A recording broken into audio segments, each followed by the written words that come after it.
Sabana. Are you ready?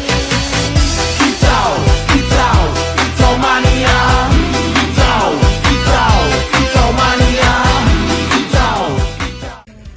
Assalamualaikum warahmatullahi wabarakatuh. Waalaikumsalam warahmatullahi wabarakatuh. Kami dari mahasiswa Universitas Muhammadiyah Palopo, jurusan Rekayasa Perangkat Lunak. Di sini kami ingin membuat tugas wawancara. Boleh? Ya, boleh. Sebelumnya kita perkenalkan dulu kita. Perkenalkan, saya Nasra Ekawati. Saya seorang wirausaha di bidang jasa pembuatan buket bunga, selempang, dan aneka gift. Jadi apa yang menjadi inspirasi tak dalam membuka usaha ini? Awalnya itu saya mau memberikan kado untuk anak saya, dan saya terinspirasi dari sebuah postingan teman di media sosial, yaitu sendal dari kain flanel. Akhirnya saya membuat sendal dari kain flanel tersebut. Seiring berjalannya waktu, banyak teman-teman yang menyukai model sendal itu. Akhirnya sudah banyak yang order. Akhirnya saya mencoba membuat beraneka produk dari bahan kain flanel seperti boneka, gantungan kunci, dan bunga. Nah, dari bunga itu saya mulai mengembangkannya menjadi sebuah buket. Dan disitulah awalnya saya membuat buket untuk wisuda, ulang tahun, dan lain-lain. Sudah berapa lama usaha tak ini berjalan? Usaha ini berjalan sejak tahun 2017, jadi sampai sekarang itu sekitar 9 tahun kurang lebih. Untuk omset Pak, berapa rata-rata per bulan? Sebenarnya kalau omsetnya itu tidak menetap sih, tergantung semakin banyak jadwal wisuda setiap bulannya, semakin banyak juga omsetnya. Jadi kalau untuk rata-ratanya itu kurang lebih 10-20 juta per bulan. Berapa jumlah karyawan dan bagaimana sistem pembagian tugasnya? Kalau jumlah karyawan di sini kan ada karyawan yang tetap yang masuk setiap hari, terus ada juga karyawan yang datangnya pada saat momen seperti ada wisuda seperti itu. Jadi untuk karyawan tetap yang datang setiap hari bagian produksi.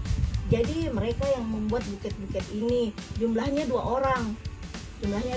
Kalau yang bagian menjual di lokasi wisuda itu sekitar 4 orang. Jadi mereka itu datangnya cuma pas ada momen wisuda baru datang 4 orang. Ya itu saja pembagian tugasnya, 4 orang itu menjual, yang 2 orang itu bagian produksi. Berapa modal awal yang dikeluarkan?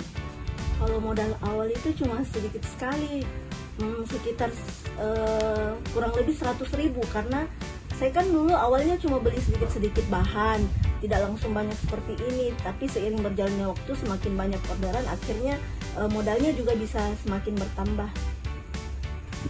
Bagaimana strategi pemasaran Kak agar produk ini dikenal masyarakat? Untuk strategi pemasaran, saya lebih ke sosial media seperti TikTok, Instagram, Facebook, WhatsApp, ya itu untuk sehari-hari. Tapi kalau ada momen wisuda, kita langsung ke lokasi wisuda, seperti itu. Tantangan terbesar apa yang pernah dihadapi?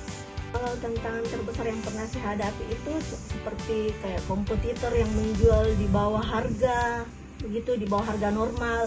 Yang awalnya misalnya kita jual 50.000, tapi mereka kadang ada yang menjual sampai 35.000 begitu. Jadi agak susah begitu menjualnya, karena kebanyakan orang maunya yang murah, besar, bagus, seperti itu.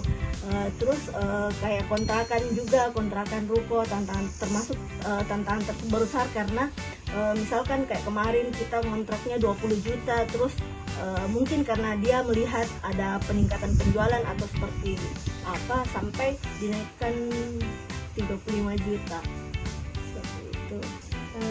Terus bagaimana cara tak mengatasi kendala tersebut? Kalau kendala yang seperti kompetitor yang menjual dengan harga murah itu, kami mengatasinya dengan cara meningkatkan kualitas buket bunga yang diproduksi, sehingga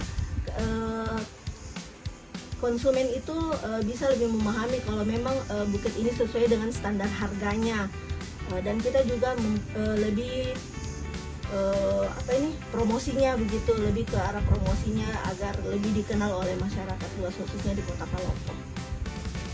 Apakah usaha teh ini milik sendiri atau warisan? Ini murni milik sendiri. Iya. Apakah pernah mengalami masalah dalam usaha teh ini?